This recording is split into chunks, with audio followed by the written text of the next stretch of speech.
Simón Bolivar speaks in Congress on overhauling South American political institutions. We are not Europeans. We are not Indians. We are but a mixed species of Aborigines and Spaniards. Americans by birth and Europeans by law, we find ourselves engaged in a dual conflict. We are disputing with the natives for titles of ownership, and at the same time we are struggling to maintain ourselves in the country that gave us birth against the opposition of the invaders. Thus, our position is most extraordinary and complicated. But there is more. As our role has always been strictly passive and political existence nil, we find that our quest for liberty is now even more difficult of accomplishment. For we, having been placed in a state lower than slavery, have been robbed not only of our freedom, but also of the right to exercise an active domestic tyranny. We have been ruled more by deceit than by force, and we have been degraded more by vice than by superstition. Slavery is the daughter of darkness. An ignorant people is a blind instrument of its own destruction. Ambition and intrigue abuses the credulity and experience of men lacking all political, economic, and civic knowledge. They adopt pure illusion as reality. They take license for liberty, treachery for patriotism, and vengeance for justice. If a people, perverted by their training, succeeded in achieving their liberty, they would soon lose it, for it would be of no avail to endeavor to explain to them that happiness consists in the practice of virtue, that the rule of law is more powerful than the rule of tyrants, because, as the laws are more inflexible, everyone should submit to their beneficent austerity, that proper morals and not force are the basis of law, and that to practice justice is to practice liberty. Although those people, so lacking in many respects, are unique in the history of mankind, it is a marvel, I repeat, that so weak and complicated a government as the federal system has managed to govern them in the difficult and trying circumstances of their past. But, regardless of the effectiveness of this form of government with respect to North America, I must say that it has never for a moment entered my mind to compare the position and character of two states as dissimilar as the English American and the Spanish American. Would it not be most difficult to apply to Spain the English system of political, civil, and religious liberty? Hence, it would be even more difficult to adapt to Venezuela the laws of North America. Nothing in our fundamental laws would have to be altered were we to adopt a legislative power similar to that held by the British Parliament.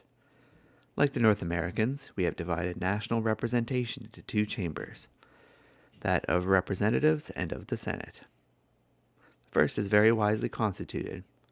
It enjoys all the proper functions, and it requires no essential revision, because the Constitution, in creating it, gave it the form and powers which the people deemed necessary in order that they might be legally and properly represented.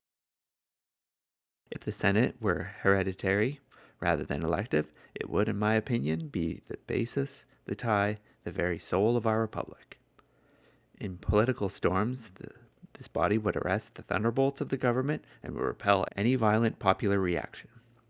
Devoted to the government because of a natural interest in its own preservation, a hereditary Senate would always oppose any attempt on the part of the people to infringe upon the jurisdiction and authority of the magistrates. The creation of a hereditary Senate would in no way be a violation of political equality. I do not solicit the establishment of a nobility, for as a celebrated Republican has said, that would simultaneously destroy equality and liberty. What I propose is an office for which the candidates must prepare themselves, an office that demands great knowledge and the ability to acquire such knowledge. All should not be left to chance and the outcome of elections.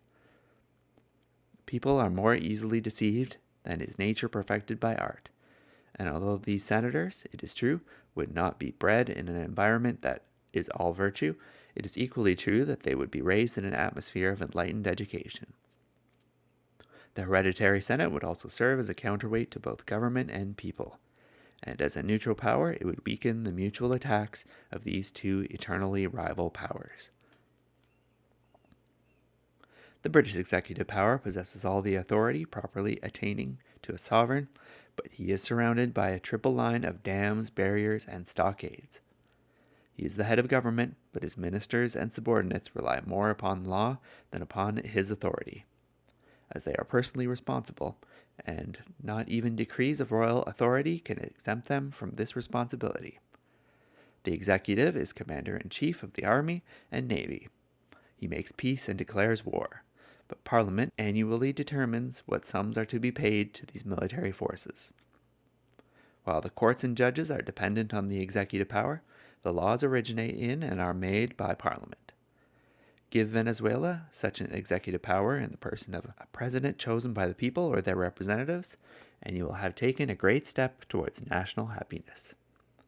No matter what citizen occupies this office, he will be aided by the Constitution, and therein, being authorized to do good, he can do no harm, because his ministers will cooperate with him only insofar as he abides by the law. If he attempts to infringe upon the law, his own ministers will desert him, thereby isolating him from the Republic, and they will even bring charges against him in the Senate. The ministers, being responsible for any transgressions committed, will actually govern, since they must account for their actions.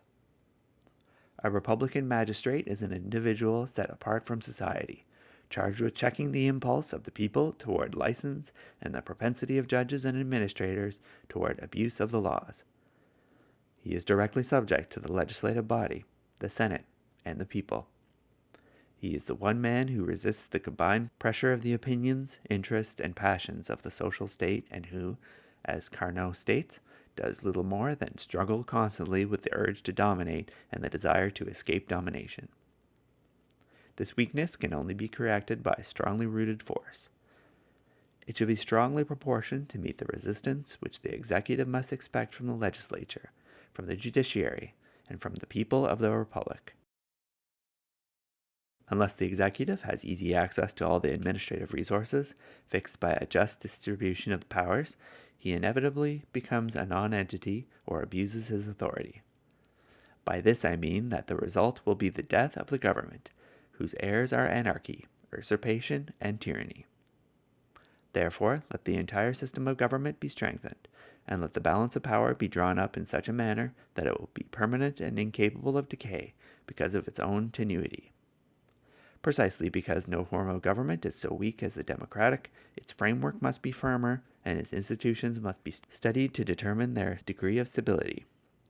Unless this is done, we will have to reckon with an ungovernable, tumultuous, and anarchic society, not with a social order where happiness, peace, and justice prevail.